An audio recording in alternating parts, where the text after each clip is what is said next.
કેમ છો? આપનું હાર્દિક સ્વાગત છે ગુજ્જુ ફાર્મસીમાં.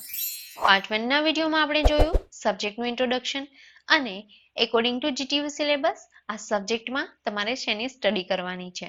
તો આ વિડીયોમાં સ્ટાર્ટ કરીશું યુનિટ 1. યુનિટ 1માં સૌથી પહેલા આવે છે ઇન્ટ્રોડક્શન અને ઇન્ટ્રોડક્શનમાં 3 ટર્મ્સની સ્ટડી કરવાની છે. સ્ટેટિસ્ટિક્સ, બાયોસ્ટેટિસ્ટિક્સ અને ફ્રીક્વન્સી ડિસ્ટ્રીબ્યુશન. તો સૌથી પહેલી ટર્મ છે સ્ટેટિસ્ટિક્સ. સ્ટેટિસ્ટિક્સ એટલે શું થાય, એનું મીનિંગ શું છે અને એ ક્યાં યુઝફુલ થાય છે. તો થોડો ઘણો બેઝિક આઈડિયા તો તમને હોય કે સ્ટેટિસ્ટિક્સ એટલે શું થાય અને ક્યાં એ યુઝફુલ થાય. તો પણ ચાલો આપણે જોઈએ કે સ્ટેટિસ્ટિક્સ એટલે શું થાય અને એ ક્યાં યુઝફુલ છે.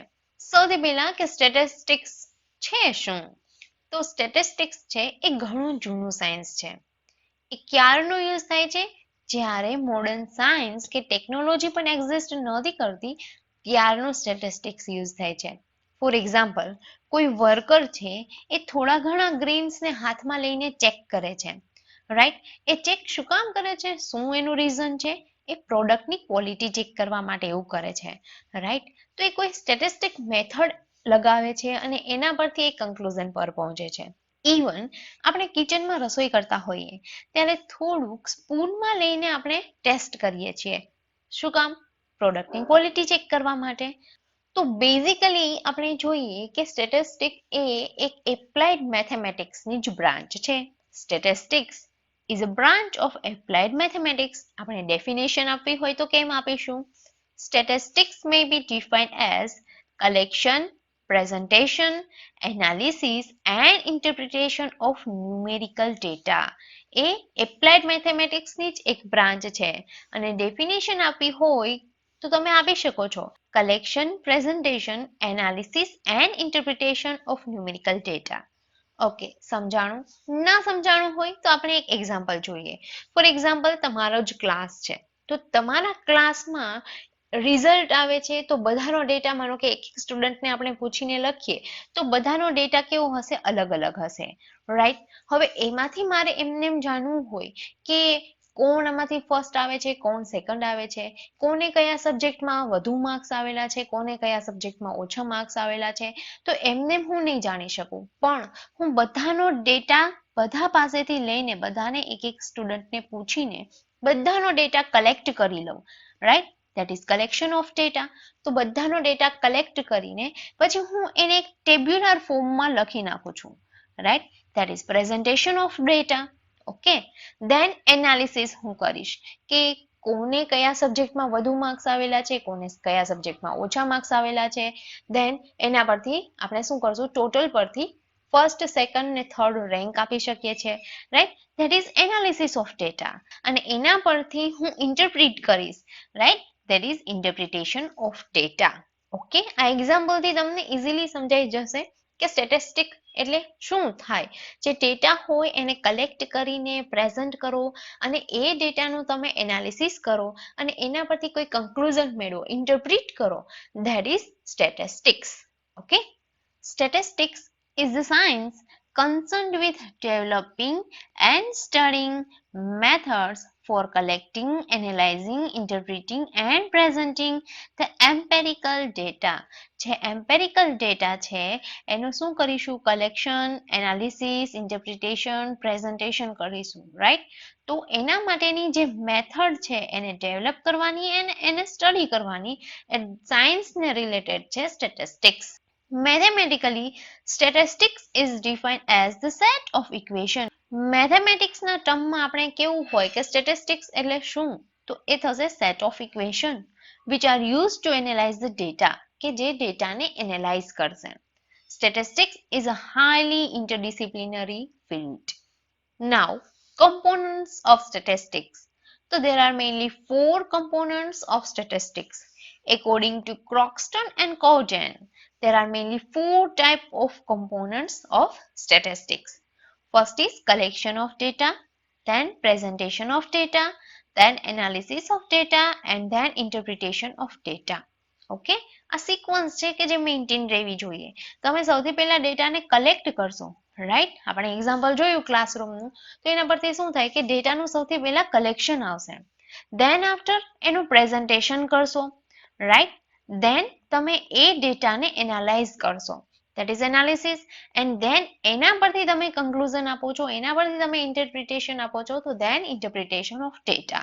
તો આ એક સિક્વન્સ છે કે જે કોમનલી તમે સમજશો તો આઈડિયા આવી જશે કે સિક્વન્સને કેવી રીતે રાખવાની છે. ઓકે, ગોખવાનું નથી, સમજવાનું છે, તો તમે ઇઝીલી યાદ રાખી શકશો. ઓકે, હવે એ સમજી લીધું કે સ્ટેટિસ્ટિક છે શું, એની ડેફિનેશન જોઈ લીધી, એને કમ્પોનન્ટ્સ પણ જાણી લીધા. હવે સ્ટેટિસ્ટિક કેટલા ટાઈપના હોઈ શકે, એનું ક્લાસિફિકેશન આપણે કરવું હોય તો કેવી રીતે કરી શકીએ?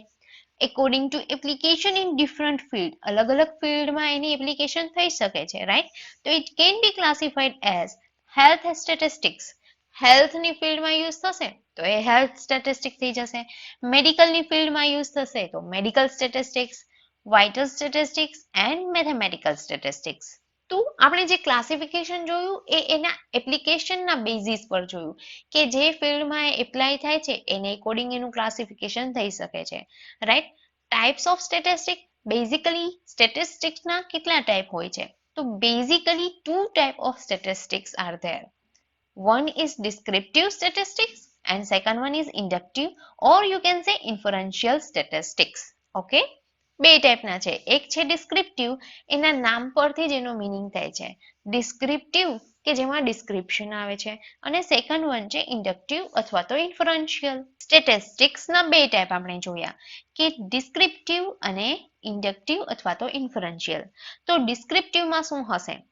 ડેટાનું કલેક્શન, then એને organize કરવાના, that is organizing, then summarizing and then presenting data. Then inductive or inferential માં શું આવશે? Estimation, then hypothesis testing, then relationship, making inference and making predictions. તો ડિટેલમાં આપણે શું છે આ બંને ટાઈપ એના વિશે સ્ટડી કરીશું. First one is descriptive statistics. The collection of data is described in a summary. Descriptive, that is description. તો જે ડેટાનું કલેક્શન કરીએ છીએ એને સમરીના ફોર્મમાં ડિસ્ક્રાઇબ કરવાનું છે. Descriptive statistics are numbers that are used to summarize and describe data. Number છે કે જેમાં શું થશે? ડેટાને સમરાઇઝ કરીને ડિસ્ક્રાઇબ કરવાના છે. For example, arithmetic mean, median, standard deviation and coefficient of variation. આ descriptive statistics ના example છે. Second one is inferential or inductive statistics.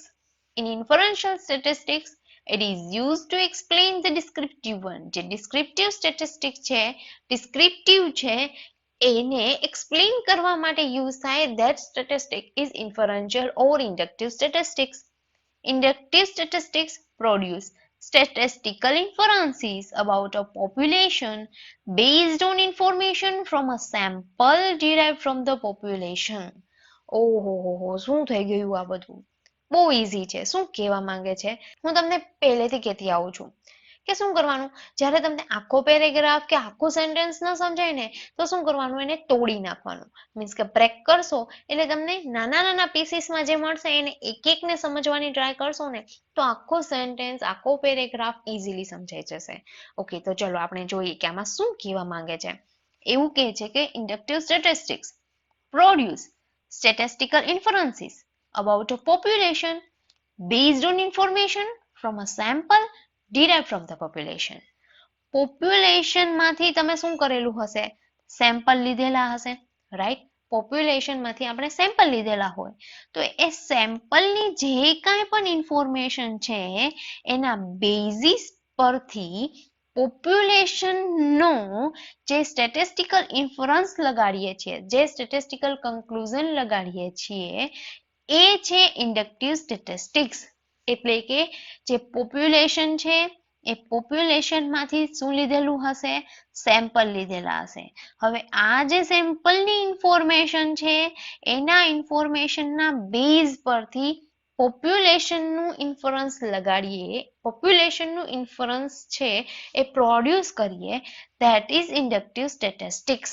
Okay, પોપ્યુલેશનમાંથી સેમ્પલ લીધા, સેમ્પલની ઇન્ફોર્મેશનના બેઝિસ પરથી, સેમ્પલની ઇન્ફોર્મેશન પરથી જ આપણે પોપ્યુલેશનનું ઇન્ફરન્સ લગાડીએ છીએ, કન્ક્લુઝન મેળવીએ છીએ, that is inductive statistics. For example, hypothesis testing, standard error of mean, confidence interval et cetera. આ બધા એક્ઝામ્પલ છે ઇન્ફરન્શિયલ અથવા તો ઇન્ડક્ટિવ સ્ટેટિસ્ટિક્સના. તો આ વિડીયોમાં આપણે શું જોયું? સ્ટેટિસ્ટિક્સ નું ઇન્ટ્રોડક્શન, એટલે કે સ્ટેટિસ્ટિક ટર્મ શું છે, રાઈટ, એની ડેફિનેશન શું છે અને એના કમ્પોનન્ટ્સ કેટલા હોય છે અને વેરિયસ ફિલ્ડમાં એની એપ્લિકેશનને એકોર્ડિંગ ક્લાસિફિકેશન થઈ શકે છે. મેઇન 2 ટાઈપ્સ છે, descriptive and second one is inductive or inferential statistics. Then next પાર્ટમાં આપણે જોશું કે સ્ટેટિસ્ટિક્સનું ઇમ્પોર્ટન્સ શું છે, એની લિમિટેશન કઈ કઈ હોઈ શકે અને એ એપ્લાય ક્યાં થાય છે, એટલે કે application of statistics. I hope તમને સમજાઈ ગયું હશે. ન સમજાણું હોય, કોઈ પણ ક્વેરી હોય, કોઈ પણ ડાઉટ હોય કે ક્વેશ્ચન હોય તો કમેન્ટ બોક્સમાં કમેન્ટ કરીને જરૂરથી પૂછી શકો છો. એનો જવાબ તમને જરૂરથી મળશે.